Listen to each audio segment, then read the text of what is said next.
Дорн дэхний ард түмэн Тэнгэрийн санаа гэж зүйлийг урлаг соёлдоо шингэх дуртай байдаг. Нэг сайхан сүм бослоо гэхэд үүний цаад санаа нь Тэнгэрийн санаа байх жишээт.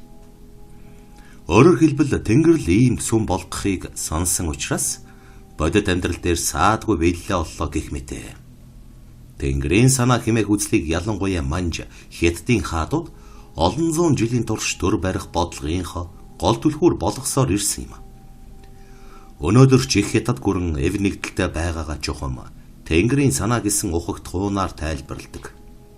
Коммунист үзэл сурталтай орон гэхэд энэ мэтэр шашин нэвт ханхалсан луугийн барилдлага Тэнгэрийн санаа гэх үгийг эрхэмлэж байгаа нь сонирхолтой байгаа биз. За энэ ч яах вэ? Харин саяхан Ватиканы шинэ Иезуитийн бүлэгмийн лам нар Дорн дахны орнуудын энэхүү үл арчигдах уламжлалт сэтгэлгээг нарийн ажигласны эцэст чөтгөрийн санаа гэж гаргалгааг олж нээсэн байна. Христүүд өөрсдийнхөө гол дайсны төлөвлөгөөг Буддын шашны хугт хунаас гаргаж авна гэдэг гайхалт. Гэхдээ шинэ Иезуитийн бүлэгмийн лам нар өнгөрсөн түүхэнд болж өнгөрсөн хамгийн муухай гай гамшиг тарьсан үйл явдлууд цөм чөтгөрийн санаагаар өрнсөн гэдгийг учир шалтгаанаар нь олж тогтоож эхлээд байна. Үнэхээр ч чөтгөрийн санаа гэж байж болохыг үгүйсгэх аргагүй. Ингээд чөтгөрийн санаа байж мэдэх нэгэн аимшигт явдлыг жишээ болгон сонирхуул. Гэхдээ энэ явдал Монгол оронд болсныг хэлэхгүй өнгөрч болохгүй биз. Чөтгөр шулан байтугай хээрийн чонч байдаггүй. Амар амгаланд умбсан нэгэн жижиг суурин цагийн ирэхээр аглагшин эзгүй ирсэн юм. Монгол улс зах зээлд ороод удаагүй байсан үе болохоор боломжтой айлууд нь хот суурин бараадаж нүүснээс тэр мөн өөр нэг шалтгаанаас болж хүмүүс нь дөрвсөн ч гэж хэлж болно. Суурингийн заханд архинд нэлээд дуртай бат дүргих тракторын жолооч хэдэн хүүхдтэйгээ амьдардаг байж. Трактор байлаач хийх ажил олдохгүй учраас эзэн нь архиа эргүүлж эдэн хий зэвэнд идэгдэн сул зогссоор сүүлдээ суурингийн жаалууд дотор нь орж танк болгон тоглодог наадгай болоод хувираад байна. Харин энэхүү зэвэнд идэгдсэн ямби техник асар гашуун зовлонгийн үр үндэс болох юм гэж тухайн үед хинч санссангүй. Тракторын жолооч гэдийгээр архинд живсэн нэгэн боловч элдв муу санаагүй бод амтан байв. Мэгүтэр аймгийн төвөөс архины худалдаа ирж тэр их хавт хайрсан архиталтан дундаас л чөтгөрийн санаа сүүмэлсэн цэнхэр удаа шиг босч ирсэн гэхэд болно.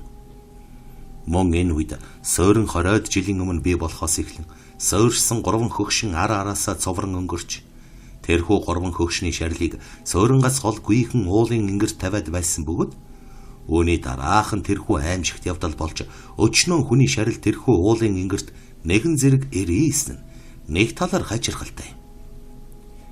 Тэр өдрийн өглөө хитэн өдөр дараалан архидсан тракторын жолооч Баттүр арай ядан хөндиж хуус лонх архиар шараа тайлаад сууж байтал аймгаас ирсэн архины худалдаа явчихсан гэсэн сураг сонсогджээ.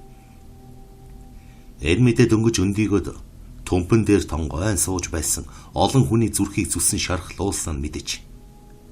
Шараа тайлж чадахгүй үлдэн гэдэг тэдэнд тамд амьдаараа хаягдах л санагдсан биз.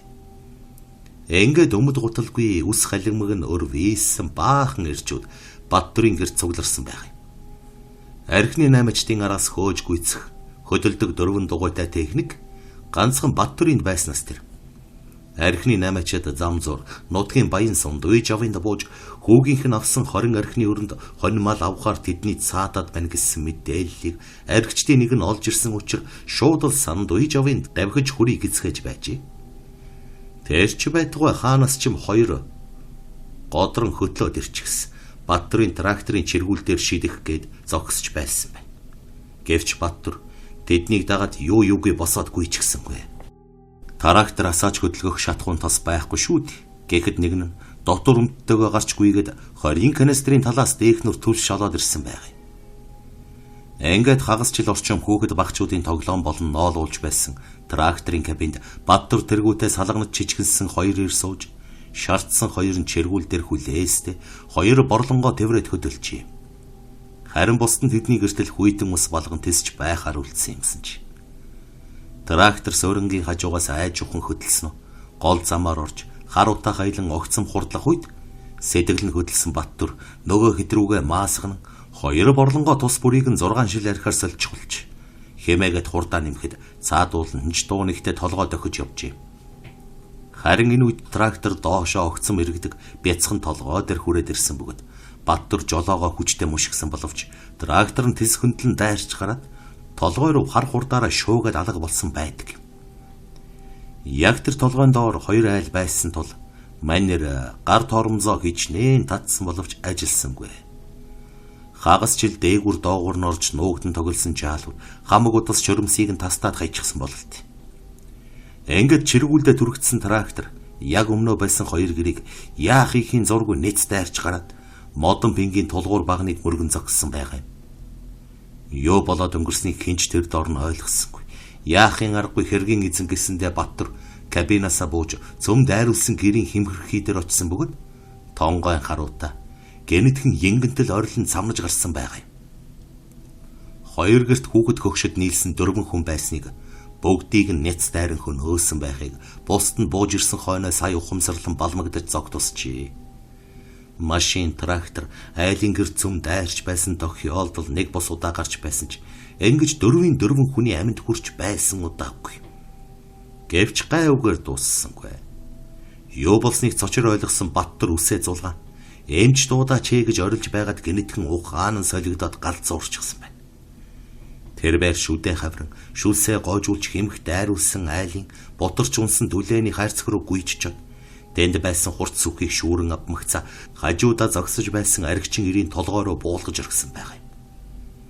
Мөчийн төдий тэр байр хоёр ч хүний амийг хороож орхисон бөгөөд амьд үлдсэн хоёрыг нэг тас завжуулсан гарийнхаа цусыг гоожуулсаар жалга руу зогдсон боловч галзуур шууд араас нь ихэн ирж зөөл дуусгасан байв. Харин тэр үед аймаг руу явсан гэгдэх архины мухлаг бүхий машин илүү дутуу өр ширээ нэхэн явсаар яг тэр газарт ирж үлдсэн нэг нь ам аврагдсан байв. Ингээд цөөрөн даяар бөөн үемэн болж цосонд бодогдсон Баттүрийг шовооны буугаар эрен цохор болтлон шүршиж байд сая зовсон сүнсийг нь биеэсэн салган амирлуулсан юм гэдэг. Ингэж л 20 жил амар амгалан байсан суурьнд дайм болсон мэт хоромхон зуур 7-8 хүн аимшигтайгаар амиа алдхан тэр. Чухам яагаад ийм явдал болов гэдгийг хэн ч ойлгосонгүй. Эхэнх хүмүүс харуснаас боллоо гэлцээд л өнгөрч билээ. Гэтэл тун удалгүй нөгөө аюул болсон газарт шөн дөлөөр олон хүний уйлан орилох, заримдаа нээж хөхрөх дуу гарах болсон тул бяцхан суурингийн хүн ам дөрвөж нүүсээр хэдэн хоосон балгас үлдсэн тэр юм. Энэ явдлын дараа тэр хоосон балгасанд цэргээс оргосон хэсэг залуу нэгэн хончин охины хүчирхийлж алсан хэрэг гарч олныг цоочож байв. Сөүлд нэгэн залуу авраг малчин цол авсныхаа дараа тэр хэдэн балгасанд ирж амиа игүтгсэн хэрэг гарсан нь ч дээр үгүүлсэн аимшигт хэрэгтэй холбоотой мэт санагддаг юм. Одоо харин шинэ Эзвэт бүлэгмийн номдлоос харахад энэ бүхэн нь угаасаа л чөтгөрийн санаа байсан бололт. Хүн хаана алдаа хийж анхаарал болгоомж алдан тэн дээсэл чөтгөрийн санаа урган гарч бузар булаа үйл явдал өрнөн дэлгэрч ертөнцид өөрийн гэсэн орон зайгаа бий болгодог юм шиг. Иймээс чөтгөрийн санаагаа биелүүлэх өгөөш болохгүй тулд хүмүүр хуучин эд зүйлсэд хүртэл хянуур болгоомжтой хүрч анхаарал сэрэмжээр сэтгэлээ сэлбэн шинчилж байх ёстой бололт. Нэрэж тэнгэрийн санаа гэж байдаг бол эсрэгээр чөтгөрийн санаа гэж бас байх нь ойлгомжтой юм да. Хэн мэдлээ?